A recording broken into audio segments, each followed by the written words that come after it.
உடுமலைப்பேட்டை தொகுதிகளில் குடியிருக்கும் மக்களின் பாதுகாப்பு உறுதி செய்யும் வகையில் சட்டம் ஒழுங்கு பாதுகாக்கப்படும் என அதிமுக வேட்பாளர் உடுமலை ராதாகிருஷ்ணன் வாக்குறுதி அளித்தார்.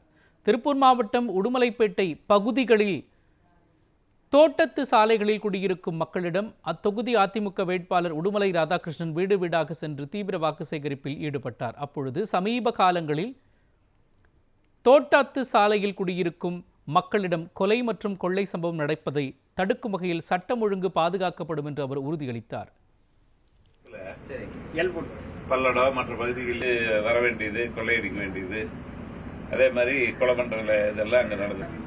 நமக்கு சட்டம் ஒழுங்கு. திருப்பூர் மாவட்டம் உடுமலைப்பேட்டை சட்டமன்ற தொகுதிக்கு உட்பட்ட குடிமங்கலம் ஊராட்சி பகுதியில் இருக்கின்ற தோட்டத்து சாலைகளில் வசிப்பவர்களை நேரில் சந்தித்து அனைத்து இந்திய அண்ணா திராவிட முன்னேற்ற கழகத்துக்கு ஆதரவை திரட்டி வருகின்றோம். அதேபோல நாங்கள் எங்களுடைய அண்ணன் எடப்பாடி அவர்கள் முதலமைச்சராக வர வேண்டும் என்று இன்றைக்கு அனைத்து பகுதிகளிலும் பிரச்சாரம் செய்து வருகின்றோம்.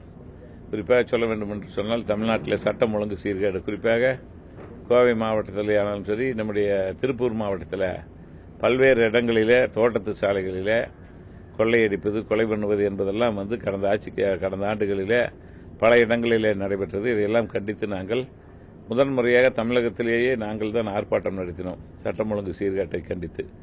ஆகவே அதையெல்லாம் எடுத்து சொல்லி இன்றைக்கு புறநகர் பகுதிகளில் வசிப்புகின்ற மக்கள், குறிப்பாக சாலைகளிலே தோட்டத்து சாலை வசிப்பவர்களெல்லாம் நேரில் சந்தித்து இந்த ஆட்சிக்கு ஒரு முடிவு கட்டி மீண்டும் தமிழகத்திலே அண்ணன் எடப்பாடி தலைமையில் ஆட்சி அமைய வேண்டும். அப்போதுதான் சட்டம் ஒழுங்கு சரியாக இருக்கும், போதைப்பொருள் கஞ்சா விற்பனை தடுக்கப்படும், அதேபோல போலீஸ் சுதந்திரமாக செயல்படுவதற்கு ஒரு வாய்ப்பினை அண்ணன் எடப்பாடியார் அவர்கள் செய்து கொடுப்பார்கள்.